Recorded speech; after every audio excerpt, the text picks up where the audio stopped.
Assalamualaikum warahmatullahi wabarakatuh. Saya Sawitri Prameswari dari kelas 2C, Program Studi S1 Ilmu Keperawatan, Fakultas Ilmu Kesehatan Universitas Muhammadiyah Tasikmalaya. Pada video kali ini, saya akan membuat suatu video tentang uji tourniquet atau tes Rampelit, di mana video ini diajukan untuk memenuhi salah satu tugas dari ujian praktikum keperawatan medikal bedah 1. Mari kita simak cara pemeriksaan uji tourniquet atau tes Rampelit ini. Tes Rampelit ini atau uji tourniquet ini yaitu digunakan untuk mengukur tingkat keparahan kapiler. Nah, pemeriksaan ini dengan cara melakukan bendungan pada lengan untuk mengetahui adanya bintik merah atau bisa disebut dengan peteki. Nah, fungsinya yaitu untuk mengetahui seseorang kemungkinan terkena DBD ataupun demam berdarah. Nah, untuk alat dan bahannya yaitu yang pertama tentunya ada hand sanitizer untuk mencuci tangan. Kemudian ada alat pengukur untuk mengukur bendungannya, untuk membuat lingkarannya. Kemudian ada stetoskop untuk mendengarkan sistol dan diastol. Dan hal yang paling penting yaitu ada sphygmanometer untuk memeriksa tekanan darahnya. Dan yang terakhir ada alat tulis untuk menandai untuk membuat lingkarannya. Nah, untuk pemeriksaannya yang pertama yaitu cuci tangan terlebih dahulu.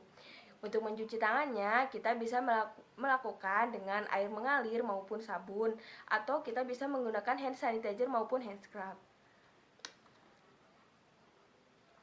Cuci tangan 6 langkah, yaitu mulai dari depan, belakang, sela-sela jari, buku-buku jari, jempol jari, dan kuku.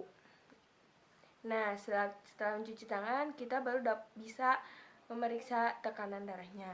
Nah, adik, di sini saya akan memeriksa tekanan darah adik. Nah, dari memeriksa tekanan darah ini, kita akan memeriksa tes Rampelit atau uji tourniquet yang tujuannya untuk mengetahui apakah adik terkena DBD atau tidak. Apakah adik bersedia? Iya. Ya, kalau begitu saya akan melakukan tindakannya. Nah, sebelum melakukan tindakan pemeriksaan tekanan darah, terlebih dahulu kita menggulung atau mengangkat lengan bajunya sampai 3 jari di atas lekukan tangan. Nah, seperti ini. Gunanya untuk menambah akurasi pada saat nanti untuk mendengarkan sistol dan diastolnya. Kemudian, setelah mengangkat lengan bajunya, kita memasangkan manset atau sphygmanometer. Nah, kita pasangkan mansetnya berada di 2 jari di atas lekukan tangan. Nah, seperti ini kita pasangkannya di sini ya. Nah, 2 jari ya, teman-teman.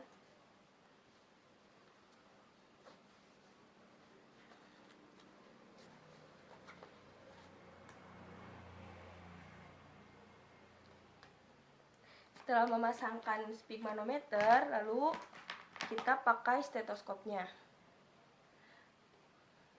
Untuk pemakaian stetoskopnya, kita bisa kondisional, bisa di dalam kerudung maupun di luar kerudung. Lalu kita cek apakah ininya sudah terdengar apa belum. Nah, kemudian sebelum melakukan tindakan pemeriksaannya, kita cek dulu apakah ada angin atau tidak, apakah lubang ininya tertutup atau tidak. Lalu letakkan ini di sini. Lalu raba di manakah yang berada nadinya.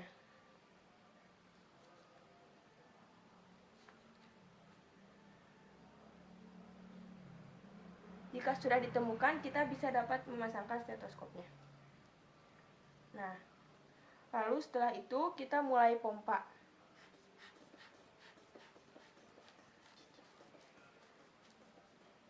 Lalu kita buka lubangnya sedikit demi sedikit untuk mengetahui sistol dan diastolnya.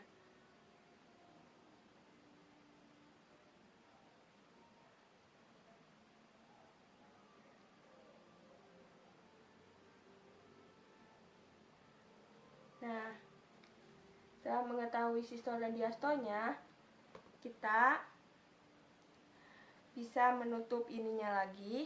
Lalu kita tuliskan hasilnya di buku catatan. Nah, untuk hasil adik tadi ini yaitu 110/70. Nah, setelah setelah kita tuliskan di sini, nah kita tambahkan hasil sistol dan diastolnya, lalu kita bagi 2. Hasilnya yaitu 180 bagi 2 yaitu 90. Nah, 90 ini yaitu untuk ukuran bendungan. Bendungan di sini kita sebelum memeriksanya kita harus membuat bendungan terlebih dahulu. Bendungan di sini kita ukur 2 jari atau 2 cm di bawah lekukan tangan. Nah, ini kan lekukan tangannya, lekukan tangan adik ini. Lalu kita ukur 2 jari di bawahnya atau 2 cm. Nah, setelah kita ukur 2,5 cm di bawah 2 cm yang tadi atau di bawah 2 jari yang tadi. Lalu kita tandai dengan alat tulis. Setelah ditandai, kita buat lingkaran. Nah, setelah menentukan titik untuk mengetahui petekinya setelah membuat lingkaran ini, karena tadi hasil adik ini 90 ukuran untuk bendungannya, kita akan memompa sampai ke angka 90.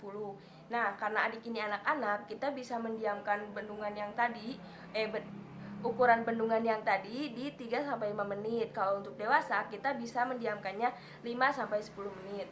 Kita pompa dulu sampai ke angka 90. Lalu kita diamkan selama 3 menit. Kita bisa menggunakan timer ataupun jam tangan.